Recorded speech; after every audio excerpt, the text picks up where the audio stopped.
et 2 ans de prison. On va parler culture dans ce journal avec notre invitée ce soir, Elisabeth Olvera. Bonsoir. Bonsoir. Et merci beaucoup d'avoir accepté notre invitation. Vous êtes donc la chargée de communication de l'association Virgule, qui est notamment très active dans le milieu du conte. Et vous allez organiser lundi prochain une soirée conte à la pleine lune. Qu'est-ce que c'est exactement? Alors, les soirées contes à la pleine lune, comme son nom l'indique, se déroulent une fois par mois à la pleine lune, avec Virgule et Valérie Gouy, le directeur artistique de Virgule. Nous avons mis ça en place début 2016. L'idée, c'est de conter dans un lieu bucolique de Martinique, que ce soit plage, campagne, rivière, à voix nue et sous la lune, sans aucune lumière. Alors, quels sont les thèmes qui sont abordés par les conteurs? Alors les thèmes, c'est très divers. Il peut y avoir des histoires qui parlent de la Lune, bien sûr, mais les conteurs vont s'adapter aussi au public qui sera là pendant la soirée, puisque ça arrive une fois par mois, on peut avoir un public complètement différent, des adultes, des enfants, des Martiniquais, des métropolitains, des étrangers. Nous avons une fois des Suédois et des Allemands qui ne parlaient pas français, mais qui, avec le rythme de la parole, avec l'écoute, avec les mots en créole, ont beaucoup apprécié.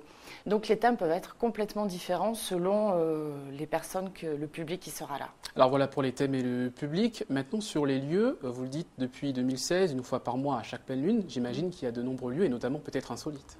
Des lieux insolites, oui. Nous avons été alors sur la savane de Fort-de-France, c'est extérieur mais c'est peut-être le moins insolite, sur la plage de Madiana, la forêt de Vatable, Font-Saint-Jacques à l'extérieur aussi puisque les jardins sont magnifiques.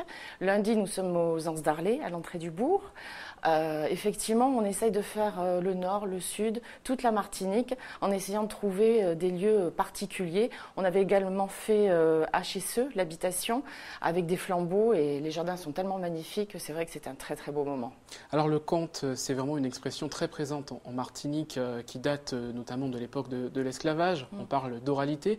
Aujourd'hui, quelle est la place du conte dans la société, selon vous? Eh bien, le conte existe toujours, il est vivant. Avec Virgule, nous essayons de perpétrer cette tradition. Il n'y a pas que Virgule, bien sûr, mais le conte a évolué aussi. Il a un petit peu changé avec une nouvelle génération de conteurs, comme Valérie Gouy, Élie Penon, Jocelyn Régina, Dédé Duguay, José Dalma, enfin, il y a beaucoup de monde. Et c'est vrai que le conte s'est renouvelé. On a toujours cette tradition d'échange avec le public, d'interactivité, le créole qui est employé, bien entendu, mais ce sont des conteurs aussi qui vont à l'étranger, qui font des festivals, qui font des rencontres.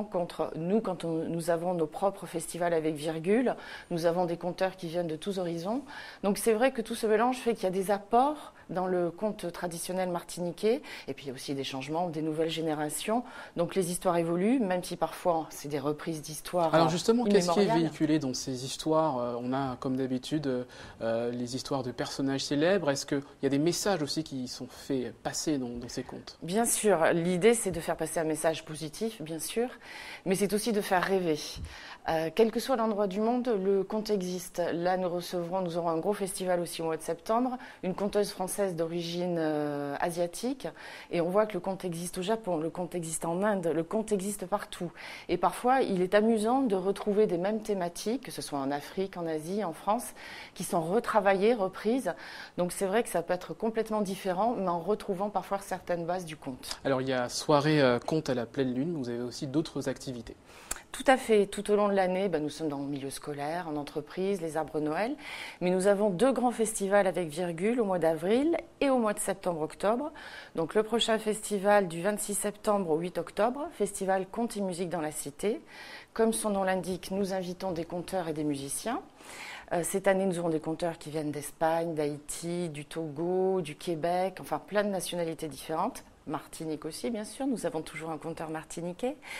Et au niveau de la musique, c'est l'accordéon qui est mis en avant. Donc l'idée, c'est de proposer des soirées dans tous les lieux, dehors, dedans, des balades contées, des spectacles qui proposent la présentation de ces conteurs. Alors pour le rendez-vous lundi, à quel lieu? Alors lundi, c'est à 19 h aux Anses d'Arlé, au parc Bonne Brise. C'est à l'entrée du bourg, très simple à trouver. Merci beaucoup Elisabeth Olvera d'avoir accepté notre invitation ce soir pour nous parler donc de cette soirée conte à la lune. Merci. Restez avec